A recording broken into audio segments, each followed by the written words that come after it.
fucking bitch. I cannot believe you. Are you kidding me? You are pathetic. Look at me. Oh my god. Oh my god.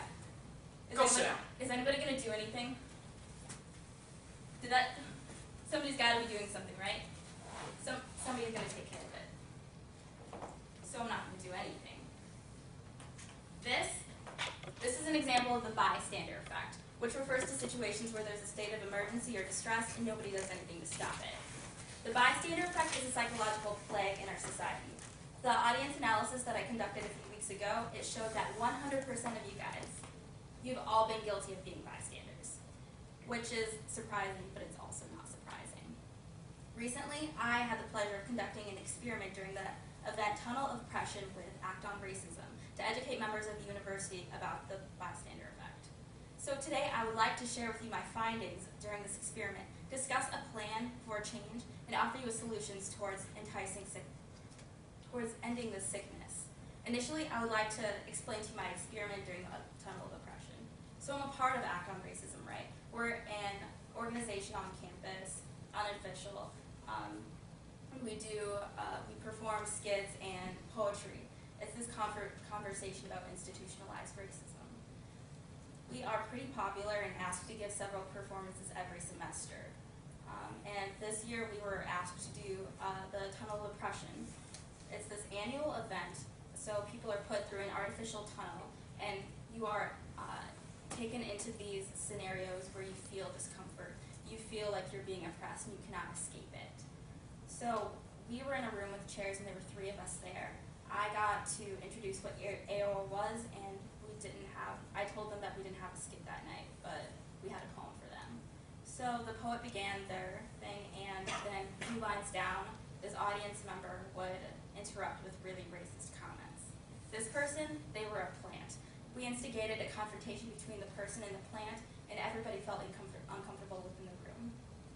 This was an experiment. We wanted to test how many people would say something.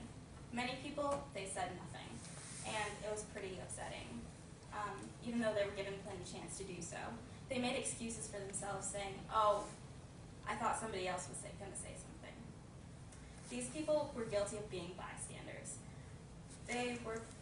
If people did say something, they were usually members of oppressed groups. And I want to remind you that you should not put it upon the responsibility of somebody who's oppressed to always bear the burden of it, to say something. It's exhausting, and they often get discredited. I really understood the need for this lesson when a girl from a previous group came back to confront the poet and I in between sessions.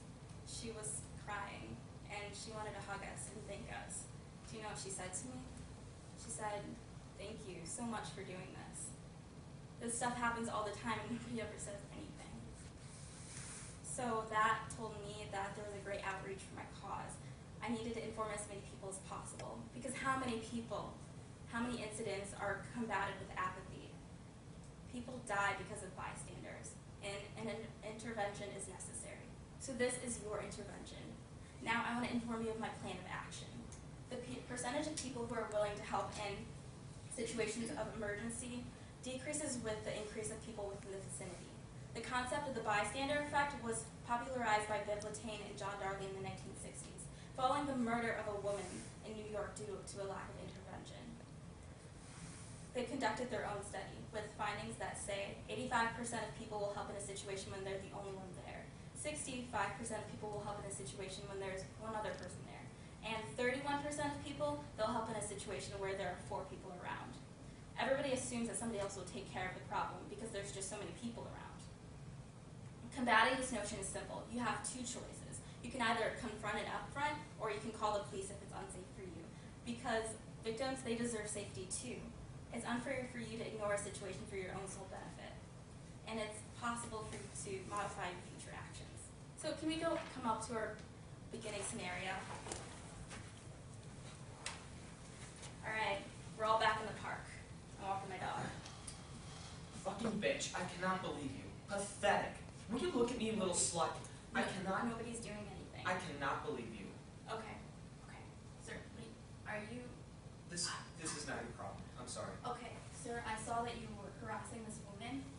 I'm going to have to call the police if you continue doing this. Ma'am, are you okay? Can I help you? Yes, thank you. Okay. So much. Okay. all you have to do, and this is helpful to everybody in this situation. Now, I would like to conclude with a challenge for all of you. The cases of the bystander effect happen every day. I want you to never assume or expect for victims to help themselves. Make a stand, and when you encounter situations of emergency, do something if nobody else is.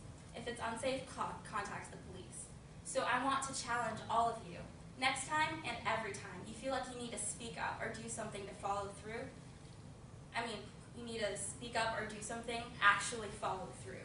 You're just as bad as the instigator if you don't do anything to solve a problem. You may save somebody's life.